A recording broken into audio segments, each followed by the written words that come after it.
I still remember the exact moment I opened that box. It was satin covered, tied with a perfect silver ribbon, sitting neatly on the hotel bed. My name was written on a small ivory tag, Emily. My hands trembled as I reached for it, my chest fluttering with nervous excitement. I told myself, maybe they're finally taking me seriously. Maybe I finally belong. But the second I lifted the lid, my heart sank. Inside wasn't the dusty rose bridesmaid gown the others were wearing. It was black, stiff, cheap. A maid's uniform, complete with white gloves and a frilly apron. At first I thought it was a joke. I let out this awkward little laugh, looking around the room for someone to say, "Surprise!" But no one did. Then I heard the click of heels.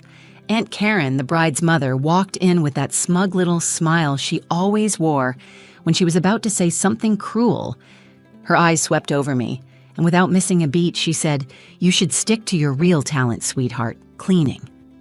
She leaned in close, the scent of her expensive perfume suffocating, and whispered it again, slower this time. Cleaning. I felt like I'd been slapped. My face burned, my throat tightened, and I could feel my eyes starting to sting. But I didn't let a single tear fall, not in front of her. Instead, I smiled. It wasn't real. It was one of those tight, polite smiles you force when you're holding back everything you actually want to say.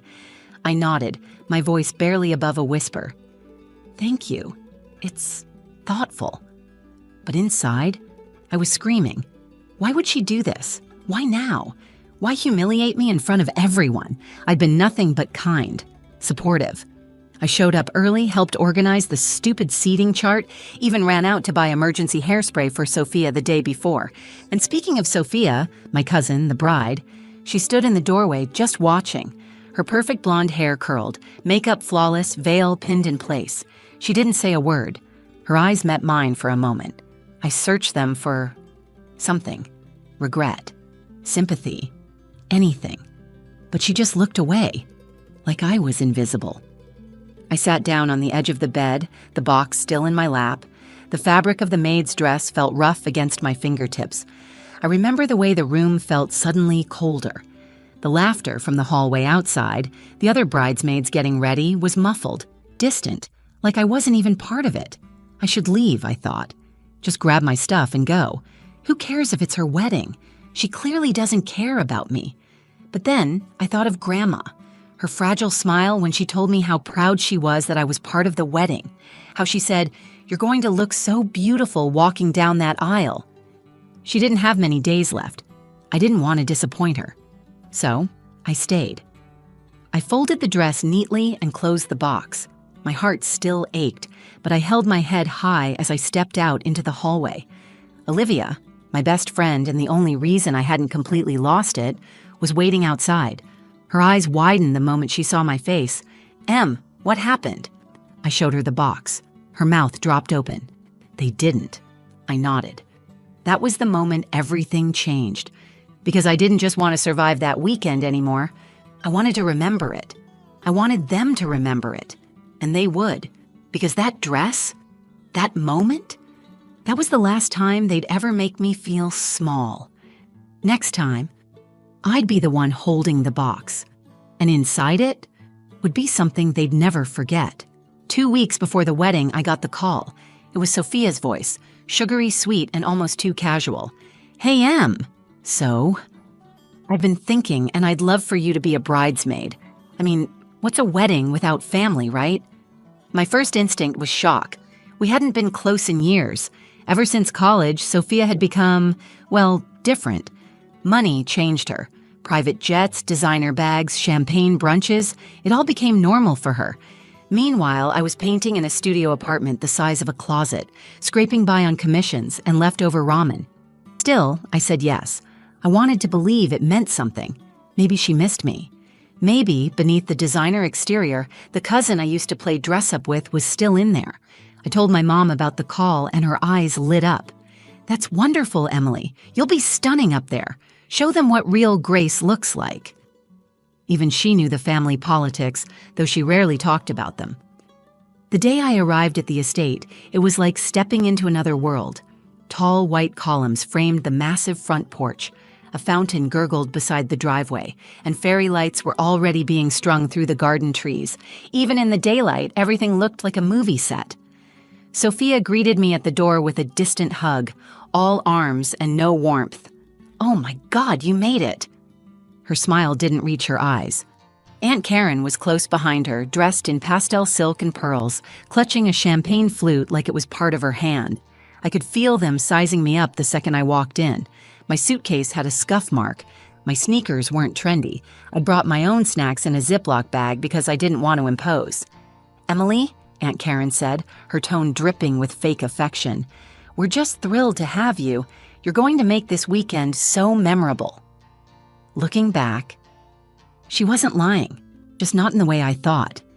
Inside, the estate was everything I'd expected. Marble floors, chandeliers, tall arched windows. The bridesmaids were already there, all of them effortlessly beautiful, dressed in silk robes with embroidered names on the back. "Team Bride," one said with a little tiara doodle. I noticed something then. There were only 5 robes and 5 gift boxes stacked on the vanity, but Sophia had 6 bridesmaids. I brushed it off. Maybe mine was somewhere else. Maybe someone forgot. I wasn't going to overthink it, but even then, I felt it. That twinge in my gut. That quiet little voice whispering, "You don't belong here. You're a guest in their world." That night, I couldn't sleep. The bed was too soft, the room too quiet. I stared at the ceiling and tried to push away the anxiety, the old insecurity that always crept in when I was around this side of the family. I remembered being 13 at Thanksgiving, wearing a secondhand dress, and overhearing Aunt Karen telling my mom, "She's got potential, if only she learned to brush her hair properly." I had smiled through dinner anyway, and now, years later, here I was, hoping that maybe, just maybe, I had earned their respect. Maybe they'd see me not as the poor cousin, not as the help, but as someone who had value, someone worth standing beside them. I didn't know it then, but the weekend ahead would burn those hopes to the ground, because in that house full of money, lies, and secrets, I was about to find something more valuable than their approval. I was about to find the truth, and once I did, there'd be no going back. Not for me, not for Sophia, and definitely not for Aunt Karen. The morning of the rehearsal dinner, everything changed. The sun filtered in through sheer white curtains, and for a few brief seconds, I forgot where I was. Then I saw the silk boxes lined up on the vanity, the pastel chaos of curling irons, lipstick, and chaos. And I remembered Sophia's wedding, a weekend I dreamed of feeling included, wanted, even loved. I walked over to the gift boxes, heart racing a little. My name was finally written in gold script on one of them. Maybe the awkwardness yesterday was just in my head. Maybe everything was about to feel normal.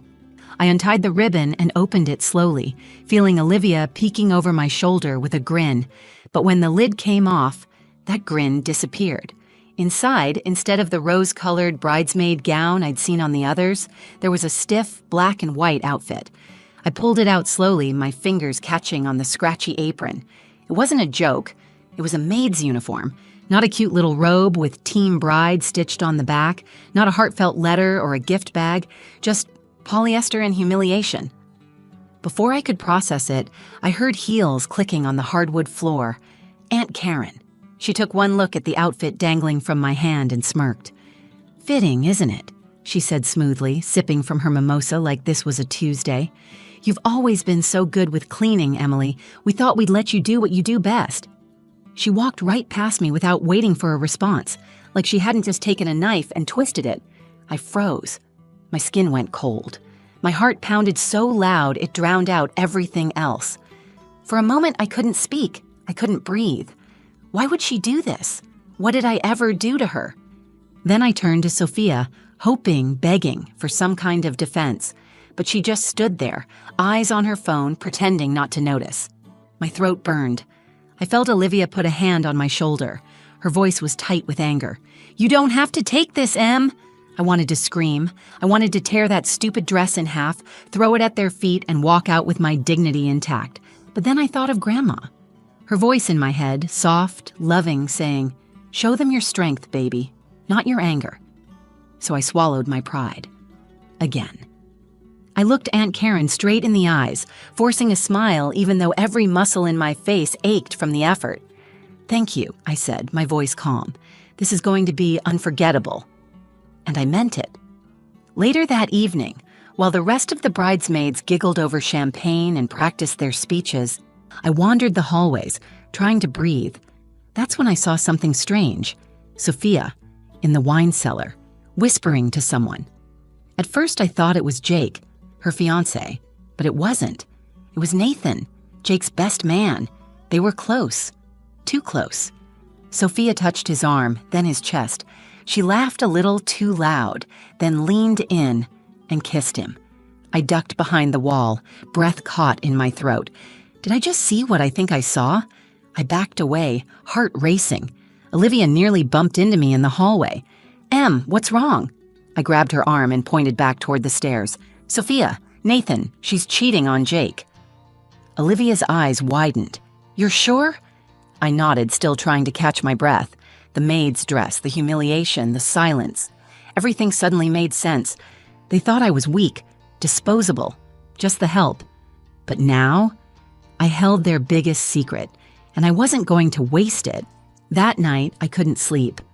I laid in bed, staring at the ceiling, the soft hum of the air conditioner, the only sound in the room. My thoughts raced like a thunderstorm.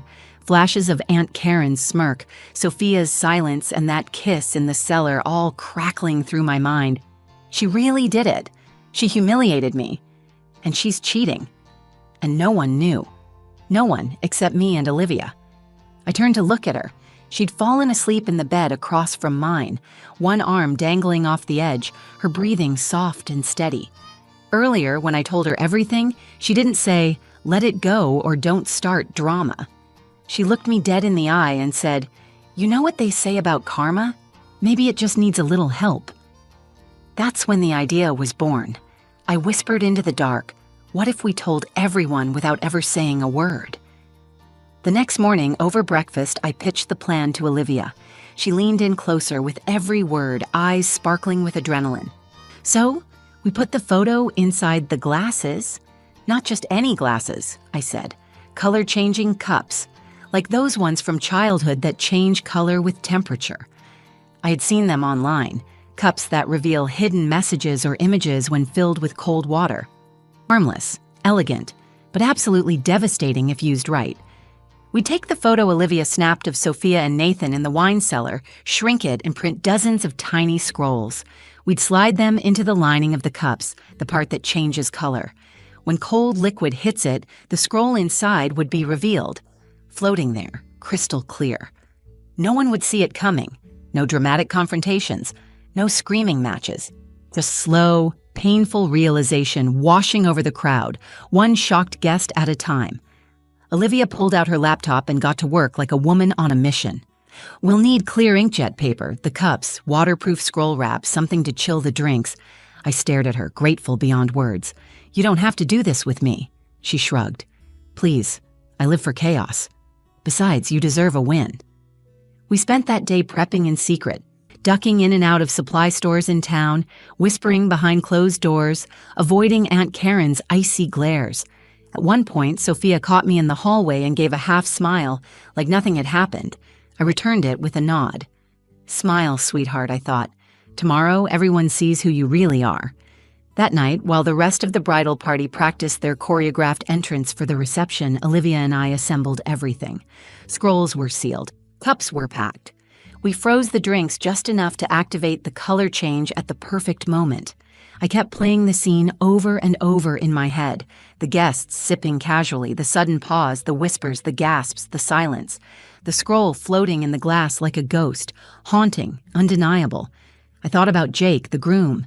He didn't deserve this. He seemed kind, polite, a little clueless maybe, but still. He deserved the truth, and I deserved justice. All my life, I'd been the one people looked over, the poor cousin, the one who didn't belong. Now I had power. Real, tangible, secret power. This wasn't just about the dress anymore. It was about respect, about showing them that kindness isn't weakness, and that just because someone is quiet doesn't mean they're blind. Tomorrow, I'd walk into that wedding as the help, but I'd leave as the storm they never saw coming. The day of the wedding arrived like a fairy tale. The sky was cloudless, the air smelled like blooming gardenias, and every surface of the estate shimmered with polished perfection. Photographers buzzed around, capturing laughter and lace, while classical music drifted from hidden speakers. And I was in the kitchen, holding a tray of drinks. Aunt Karen made sure I wasn't part of the bridal photos. She even snidely remarked, "We'll need someone to handle the serving, right?" While the other bridesmaids giggled, swirling champagne in crystal flutes. I nodded and took the tray. They didn't know what was coming. I walked calmly through the garden, the late afternoon sun casting golden light over the reception tables. Each place setting looked like it had been styled for a magazine cover: white roses, gold-rimmed china, personalized menus.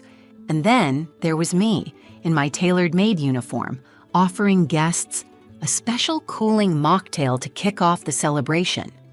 Each glass was chilled just enough, cold enough to trigger the reaction. Inside every translucent cup, tucked between the double walls of plastic, was the truth. A photograph of Sophia and Nathan locked in that kiss. The image was printed faintly in blue, invisible until the temperature dropped. Once the liquid touched it, it bloomed like ink in water. I watched as the first guest took a sip, then another. At first, nothing. Just idle chatter, clinking glasses, laughter. And then it started. A woman in a green dress stared at her cup, eyebrows knitting. She tilted it in the light, her face pale. Her husband leaned over, squinting. More people looked down. One by one, silence fell like dominoes. The whispers began, soft at first, then sharp and panicked. "Is that? Wait, who is? Oh my God, is that Sophia?" I kept moving, tray after tray, row after row. Then I heard the most satisfying sound of my life, the clink of a glass shattering. I turned just in time to see Jake, the groom, standing frozen. A cup slipped from his hand, blue liquid spreading like a crime scene on the white linen tablecloth. He was staring at his glass like it had betrayed him.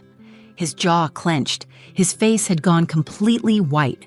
Sophia appeared from behind the archway of peonies, radiant in her gown, glowing with confidence, until she saw the sea of blue cups and the horrified faces around her. The color drained from her cheeks, too. She tried to laugh. "What's going on?" Jake didn't say a word. He just held up the cup. She walked closer, squinting. Then realization hit. Her eyes darted from the cup to the crowd, then to me. I held her gaze. No smile, no apology, just truth. She took a step back. "This is fake. It's someone photoshopped." Jake's voice cut her off. "It's not fake. I know that shirt. I wore that tie. That was yesterday." His voice cracked slightly, and for a second, I actually felt a pang of pity. But then I remembered how she stood there, saying nothing while I was humiliated, how she let her mother shame me, how she lied to Jake's face. Aunt Karen stormed over, grabbing my arm. "You little rat, you ruined everything." I calmly stepped away, lifting the edge of my skirt just slightly in a mock curtsy. Actually, I think I just cleaned up. Her face twisted with rage, but she couldn't say a word, because it was done. The truth was out. And for once in my life, I wasn't the one shrinking in the corner. I was the storm in the center of their perfect little day. The wedding ended in chaos. Guests whispered as they gathered their things, eyes flicking between Sophia, Jake, and the now infamous blue cups still littered across the reception tables. The music had stopped. The cake was never cut. The dance floor stayed empty. I watched from the garden steps, sipping water from my own cup. My hands were steady, my heart calmer than I expected. For once, I wasn't the mess they were cleaning up. Jake walked past me with his tie half undone, his eyes distant. He paused for a moment, looked at me, and said quietly, "Thank you." I didn't say anything, just gave him a small nod. He deserved the truth. And deep down, I think he knew it was never about revenge. It was about respect. For him. For me. Sophia never came to me. Not that day, not even afterward. But later that night, when most of the guests had cleared out and the fairy lights were still glowing over the abandoned reception, Olivia and I sat in the back of my car with the windows down, eating stale chips and replaying the moment everything unraveled. She tossed a handful into her mouth and laughed. "You really served the tea, literally." I smiled, finally letting the tension melt out of my shoulders. "Do you think I went too far?" She looked at me, serious now. "Number you went just far enough. They used shame as a weapon. You just gave it back, decorated in ribbon." It stuck with me, because for the first time, I didn't feel like a victim. I didn't feel like the poor cousin or the girl they could mock without consequences. I felt powerful. Not because I embarrassed them, but because I stood up for myself without becoming like them. Word spread fast. By morning, there were already posts on social media. Someone had filmed Jake's reaction. The blue cup affair trended on TikTok under the hashtag #JewWeddingExposed. I didn't post anything, but people recognized me anyway. And the most unexpected thing? Support. Strangers DM'd me saying they'd gone through similar things. Being treated like an outsider by their own family, being humiliated, underestimated. One girl wrote, "I watched that video and cried. I thought I was the only one." Another said, "You made me want to stand up for myself." That hit different. A few weeks later, Olivia and I turned the whole experience into something real. We launched an online shop, custom color-changing mugs and cups with empowering messages hidden inside. The first one we made together said, "She cleaned up, and they never saw her coming." It sold out in 24 hours. Funny how things flip, huh? Sophia moved out of state after the scandal. Aunt Karen's social circle iced her out, too. Turns out, no one wants a wedding planner whose own daughter became a meme. I heard she tried to claim I doctored the photos. But by then, it didn't matter. The truth had its own wings. As for me, I moved out of my tiny apartment, got a new studio with sunlight and real plants that didn't die every week. I paint again, not to survive, but to feel. And sometimes, when I get orders from clients who share stories about standing up for themselves, I think about that dress, that moment, that box, and I smile. Because sometimes, the best revenge isn't ruining someone else's day. It's finally stepping into your own.